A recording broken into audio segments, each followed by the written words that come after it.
Our next presentation, and I apologize that we've gone a little bit into your time today, is getting involved in e-enterprise. We have with us today Jason White, who has worked for the Cherokee Nation's environmental programs for 25 years. We have Jennifer Wolf, who is here from EPA Region 10, and Lisa Comer, who has worked for over 30 years at the US EPA in various capacities. Thank you so much for being here, and we look forward to your presentation. Well, thanks, guys. Thanks, everyone, and good morning. My name is Jason White, and I also want to introduce, we have two other EPA employees that are going to be doing a presentation with us, and that's Lisa Comer with EPA headquarters. Lisa, you want to wave it in? We also have Jennifer Wolf, who is the Region 10 e-enterprise coordinator. So the three of us are going to be doing a presentation. We're really excited to be able to share with you some updates on what e-enterprise is doing, and also provide information, and also see if we can get some a tribal representative from Region 10. So with that, we're going to kick off a presentation, and our next slide, we're going to have Lisa talk about what e-enterprise is. Thank you so much, Jason. Hi, I'm Lisa Comer. I work in the DC office for e-enterprise, and I just want to quickly share with you a little bit about e-enterprise. It is many things to many people. Folks are often kind of a little bit confused about what e-enterprise actually is. And very simply, what e-enterprise is very unique. And I think that's where some of the confusion sometimes lies. But basically, we are a forum where states, tribes, and EPA come together as government co-regulators to talk about how we can do our business of protecting the environment better together. And basically what that means is that we want to engage in early and meaningful dialogue where we identify the challenges or the issues that are most important to us, come together in figuring out how to solve those problems. And again, when I say come together, I mean and problem solve together.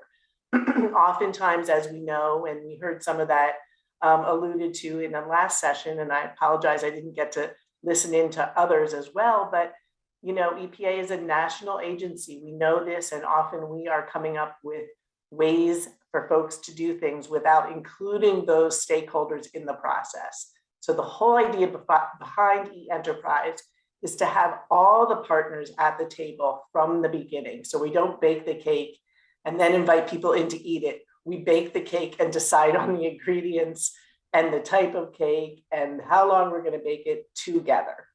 And lastly, we use some of the tools we have available to us in terms of continuous process improvement or IT optimization or technology to actually, where appropriate, offer solutions that can be adapted and shared widely with all of our partners. Next slide, please. At the heart of this collaborative leadership, as I said, is this kind of council of 30 EPA state and tribal representatives. And currently we are missing a Region 10 tribal rep. And as Jason said, we would love to support and help getting that position filled. I will just quickly say that basically the Leadership Council is senior level folks. So you've got everybody from state commissioners to the Deputy Administrator of EPA, to all kinds of tribal professionals who are supporting and meeting regularly to come up with and prioritize what issues the EELC wishes to work on, and then how they are going to go ahead and launch and convene groups that will actually solve the problems that they're looking to solve.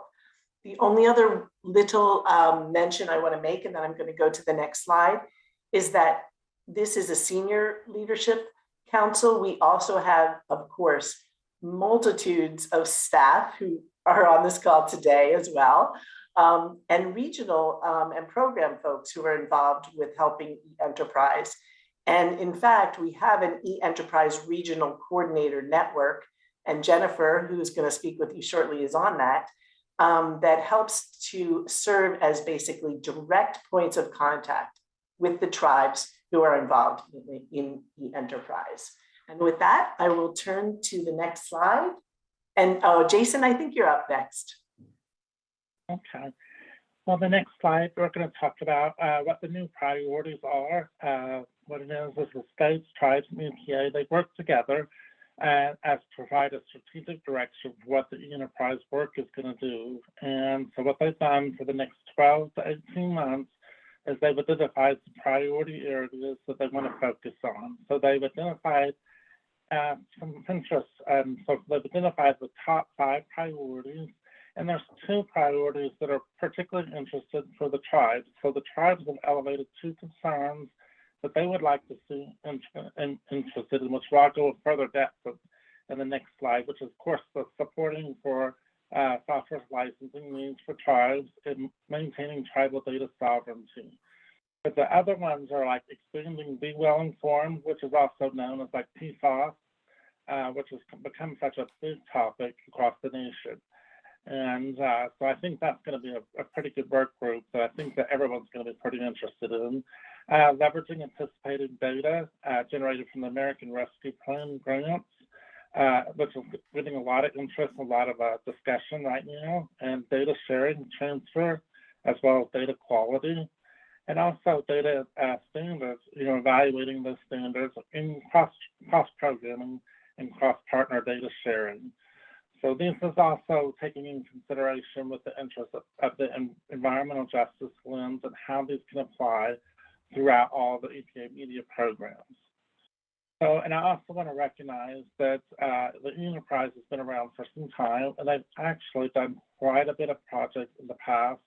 So there's several existing projects that are still ongoing, and I think we gave an update in October, so we've kind of reported on some of those.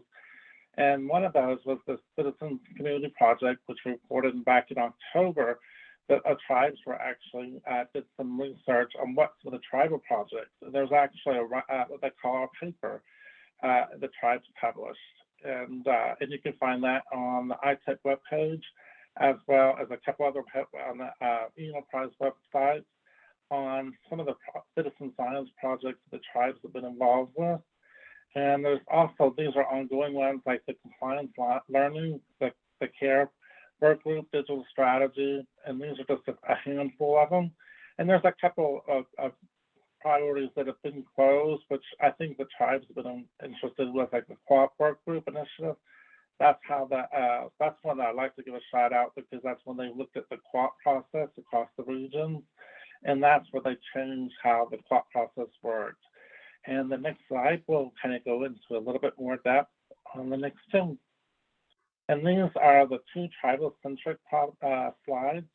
And this is where we wanted to talk to you guys about. We've actually got 3 questions actually, in the chat. And for you guys will find that in the conference programming on the website. Jessica Snyder, who is the EPA Tribal Liaison for Enterprise, she posted these some questions, and we would love to hear your feedback. So if you have some time, actually help the tribes that are serving on the Enterprise Leadership Council have some questions on how to support tribal licensing needs for tribes. That's one of the questions, as well as tribal sovereignty. So that's how we kind of frame those questions. And so we really can use your feedback if you have a few minutes. But these are the 2 work groups the tribes are put as a priority. And the first one was that I mentioned was the software licensing needs. So the tribes are created a work group how to identify this. So, and how our environmental programs can identify the best practices and also solutions how to cover these high costs. We found out that a lot of them, we have to have a way to pay for these, and sometimes it comes out of our GAP program. And we're also looking for opportunities to leverage those through our grant funding, and whether it's operation management or training needs. So we've created like a work group, and we're kind of working with the Exchange Network, the Tribal Exchange Network group, and the Tribal EELC reps.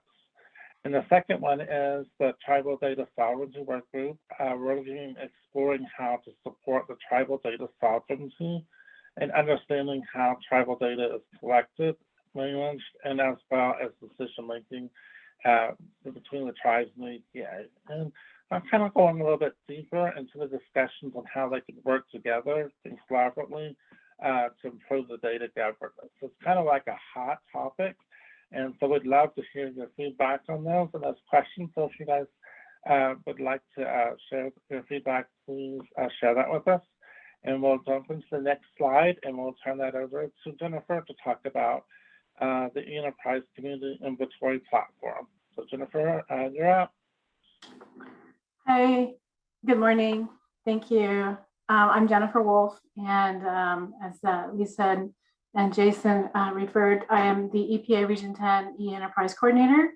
I'm in Seattle, Washington, and just wanted to bring to your attention this E-Enterprise Community Inventory Platform. EPA's regional coordinator's priority this year is this project, which is to increase the awareness and enhance the E-Enterprise Community Platform. And you can go ahead and go to the next slide. So ESIP is an online portal which is providing an inventory of projects, which is in order to help the environmental agencies to collaborate, provide efficiencies, and share technical resources or solutions. ESIP has been designed to reduce redundancy, encouraging continuous improvement, and facilitate technology modernization. Some of our best practices that you get from this tool is the ability to ask questions from other agencies and where they've been participating in different projects already. That's available in the system. You can share your information and your best practices and projects that you're already doing. And you can also search for other projects that are happening within this portal. Another one is connection. So you can actually have the ability to see and connect with others and ask questions and be able to, share share your interest of other available tools.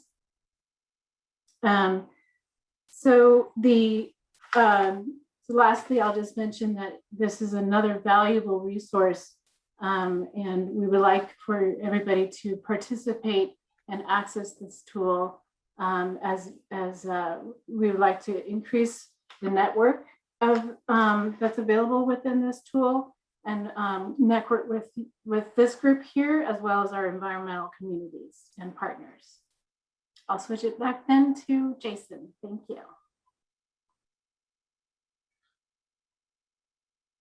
We'll go to the next slide. And this is where we want to talk to everyone about a Region 10, why we'd like to reach out to everyone, and why we need a Region 10 rep. Because what it is that each region has a tribal rep, and we go through the RTOP process to have a representation through the enterprise network. So we advocate for specific issues related to the regions and the states and EPA. So by having each region representative, it allows a diverse tribal participation. And I know when we were talking about the last one, we were talking about how each tribe is different. And so there's not really one model that fits all. So we want to make sure that we make sure that there's a true representation across the enterprise platform. We want to make sure that your region is covered. And we were talking about how last time we were like some of the issues that was brought up was very, very interesting because like internet, the rural setting is different than what was in like my region, which is Region 6. And so we wanted to capture some of that, which includes some examples like landscape and population sizes, and definitely a different climate. Your climate is a lot different than what we have in Oklahoma. And and that's where I think it helps when we can all the tribes get together and then they can kind of work together and identify some how we can best capture the tribe representation on the various projects. So and we also talked about, the interest and the collective interest of tribes. And then we work and share that with the enterprise network. And we build capacity and implement our own programs.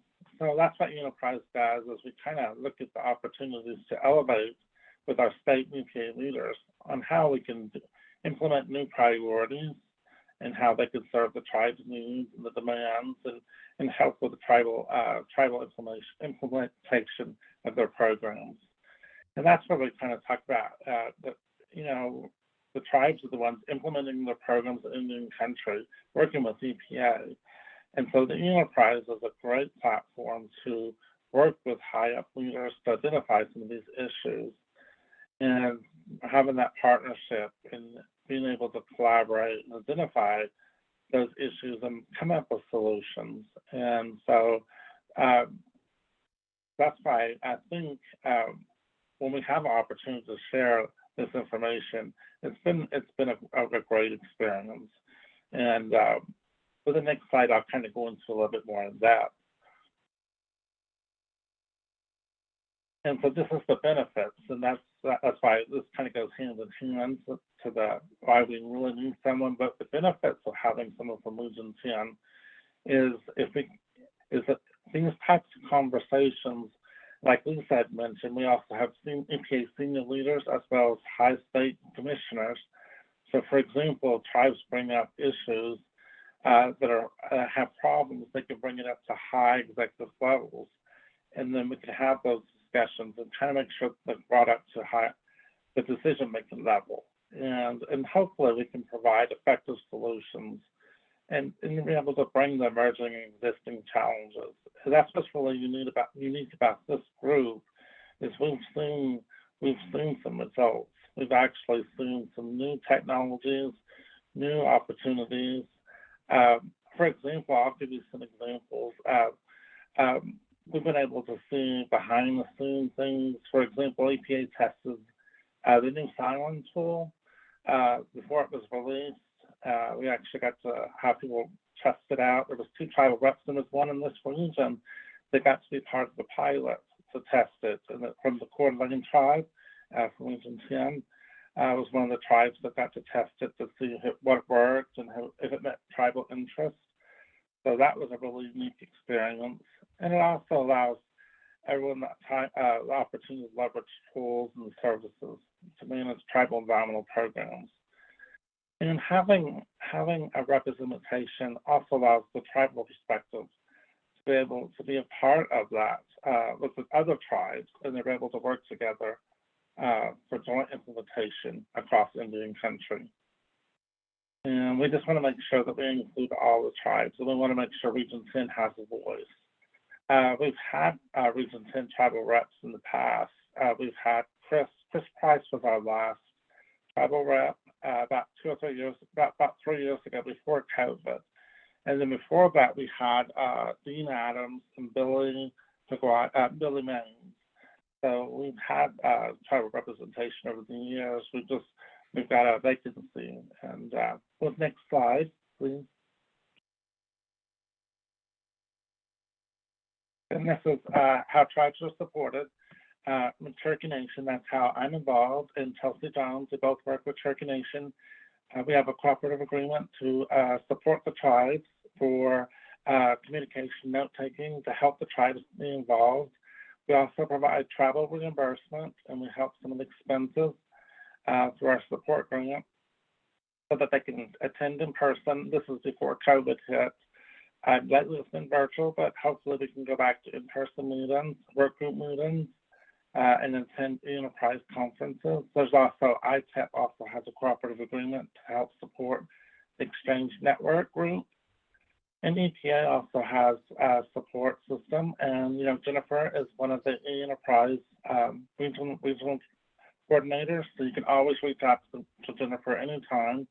And as well as other regions can do that as well, to reach out to their coordinators. And then you also have like Lisa, you have Jessica. Jessica's the tribal coordinator. So there's several avenues that people to assist the tribes. So there's ways to foster partnerships and collaborations. And then there's also state reps as well. And the next slide, please. And this is the current members on the council. And if you look on the EPA side, we have Janet McCabe. She's the #2 EPA person. It's really unique to have someone this high up to be a part of this leadership council. So if you look at the leaders on this group, you have a very diverse group. You've got someone from the Chief Financial Officer. You've got someone very high up from the Office of Water. You've got someone from the enforcement side, chemical safety and pollution side. So there's a very diverse group from EPA, air and radiation.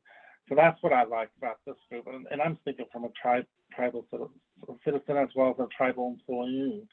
And then you also have, and like Lisa had mentioned, high up people from the state. You do not have to be a member of the RTOC. You just have to work for a tribe. We use the RTOC process. I just wanted to clarify that up. We've noticed that some tribes we've talked to, that's been a miscommunication. But if there's anybody that is interested, please let us know. Please let your RTOC know. We really, really need somebody from Region 10. And I think that's the last slide we have. I think please go to the next slide. I think this is just a last slide of contact information. So you can reach out to Lisa, Jennifer, Jessica, or Chelsea, myself. And you can reach out to Kurt for information on the platform. We also have website information. But we'd love to talk to you more. And if anybody's interested, we would love to help someone get on board. And we'd like to open up for questions if there's time. And Jason, I'll just mention too quickly, much like the speakers for the preceding session talked about, there is a designation process, as you mentioned, Jason, that will take place if you are interested in sitting on the E-Enterprise Leadership Council. And Jason, Jennifer, Jessica, and I have that down by, pat. So we're very happy to help have that be a very smooth process. Great. Thank you guys so much. We do have a hand up by Todd, if you want to go ahead and unmute and ask your question. Yeah, I'm not sure if it's particularly telling, but the last two presentations, said we didn't have Region 10 representation on these two things. But is there a way we can think about working harder or working smarter instead of harder? Because maybe there's a reason we don't have a lot of Region 10 representation because we're kind of busy, for one thing. But also, I think it seems like we need a clearinghouse of all of these possible representation things. But also, I think we need resources to be able to participate because, we are busy. There are probably a lot of these. And maybe there's some way we can figure out how to, like I said, maybe have some sort of clearinghouse through RTOC so we know what all of these things are. But also some way to either get our representatives, our tribes, or RTOC some additional resources to actually participate on these things. Well, thank you, Todd. I'll go ahead and answer that. That's okay. And I totally understand. I work for a tribe myself, and we wear many hats. So I'm sure most of you guys do. And we work multiple programs, and I agree, we're all very busy. And so it is hard to juggle those responsibilities and to participate in extra boards and activities and leadership councils. But I do want to mention though that it's like for us, it's like we have to pick and choose which ones we can participate on. But like for us, it's like making sure we have a tribal representative there to represent our region, because I think that's how we look at it from our talk. Is we have this person. We like for our Region 6, we have right now we have someone from the Caddo Nation, and he reports back and forth to the region, and that way our region is updated regularly. And that way they have a voice. I think that was my concern, was making sure you guys had a voice, making sure you had information to what activities going on. Because as a tribal was working for a tribe, that was my biggest fear, was someone from Region 10 wasn't, since there's nobody there. But that's why we were like, can we speak? Was there a way we can relay what activities are going on? And that way you guys have an opportunity to be engaged and know what's going on with the enterprise. But I totally understand, because it is hard to fill those roles up, because we have that in our own Region 6 too. It's like trying to get a tribe to volunteer to fill in, whether it's the Tribal Science Council or the water, one of the water leadership roles. And so we totally understand. But we can also try to keep you guys informed. And Tabitha, I see, she said the same thing too. She said in her experience, these types of participation opportunities are allowable under GAP. And she's right, Tabitha, you're right. It is, some of these experiences are covered under the GAP program. Awesome. Well, thank you very much. We do have a question in the room from Shauna. Thank you. Quick question. I guess this is just geared more towards the EPA staff and not necessarily tribal environmental representatives. If you just do a quick Google search, you can find that on USA.gov, they list 137 independent executive agencies and 268 units in the cabinet. And so those are the kind of numbers you come up with when you Google how many federal agencies are in the United States government.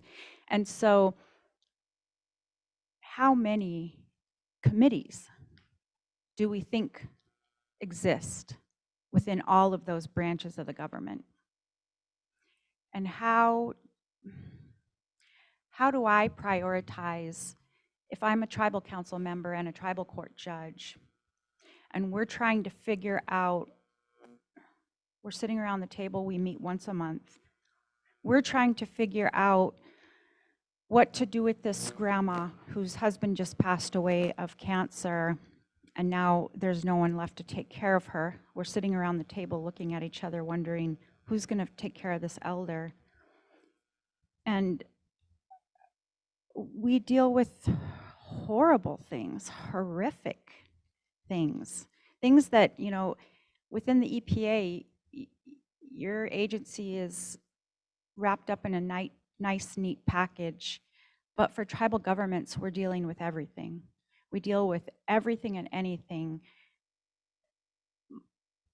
One day we were sitting around and we found out one of my relatives got set on fire.